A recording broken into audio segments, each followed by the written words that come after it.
Assalamualaikum warahmatullahi wabarakatuh. Alhamdulillah wa syukurillah. Baik, pada mata kuliah praktik dan supervisi pendidikan kami dari kelompok 6 dengan anggota saya sendiri yaitu John Saputra dengan saudara Bisron Hadi. Adapun dosen pembimbing kita pada kali ini yaitu Bapak Dr. Asmendri SAG MPD. Baik Bapak Ibu yang dirahmati oleh Allah.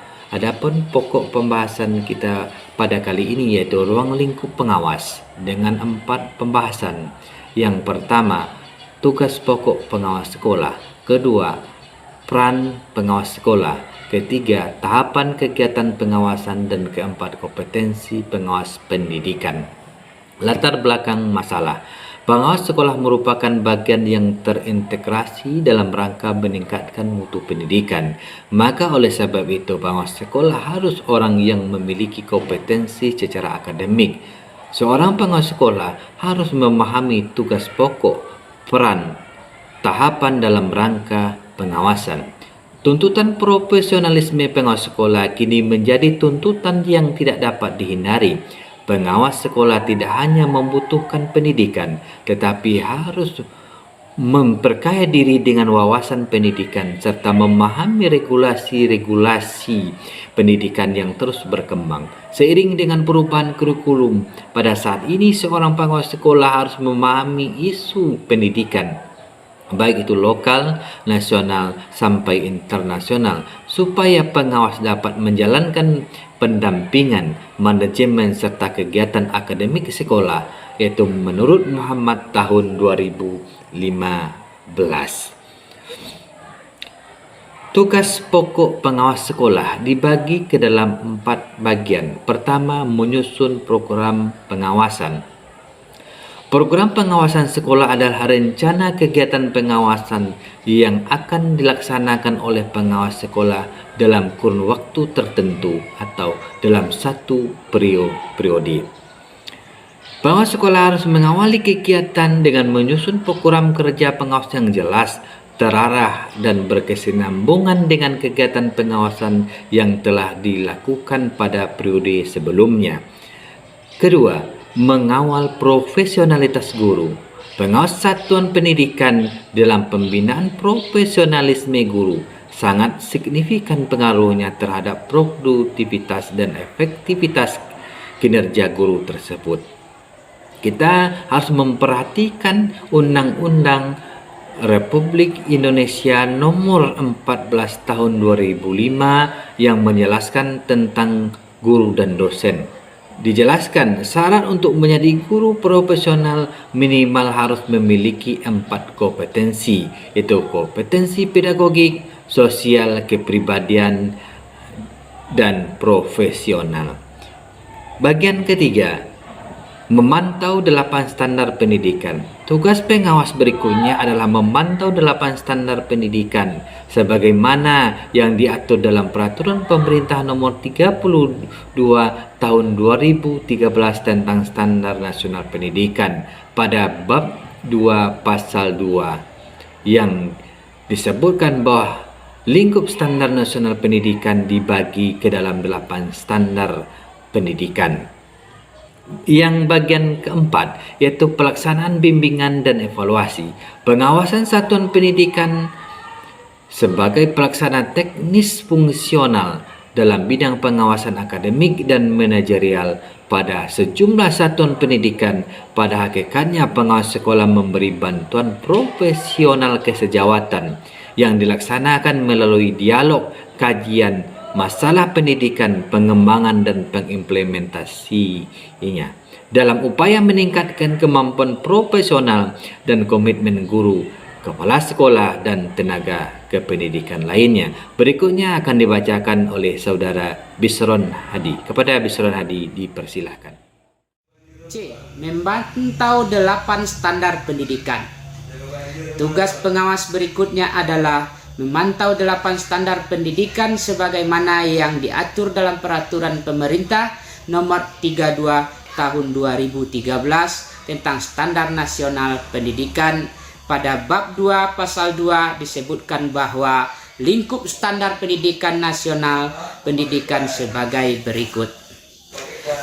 Yang pertama, standar isi. Yang kedua, standar proses. Yang ketiga, standar kelulusan. Yang keempat, standar pendidik dan tenaga kependidikan. Yang kelima, standar sarana dan prasarana. Keenam, standar pengelola pendidikan. Yang ketujuh, standar pembiayaan pendidikan. Yang kedelapan, standar penilaian pendidikan.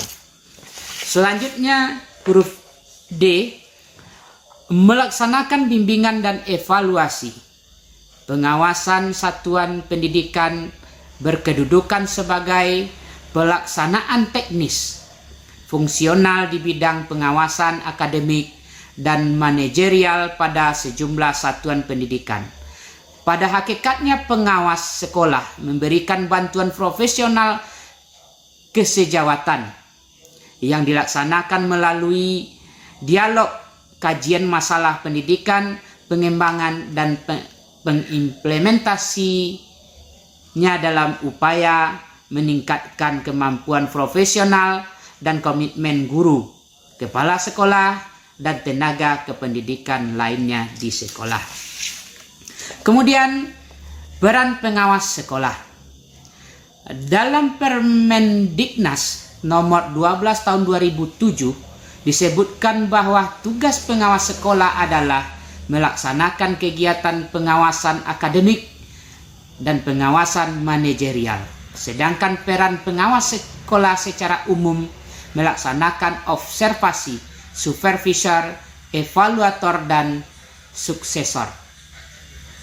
Sedangkan peran pengawas menurut Oteng Sutisna tahun 1982 adalah sebagai supervisor yang bertujuan untuk memperbaiki hal manajer dan belajar. Juga untuk membimbing pertumbuhan kemampuan dan kecakapan profesional guru, lebih khususnya untuk mendorong guru menjadi lebih berdaya dan situasi pembelajaran menjadi lebih baik dan efektif. Guru menjadi lebih puas dalam melaksanakan tugasnya. Kemudian tahapan kegiatan pengawasan.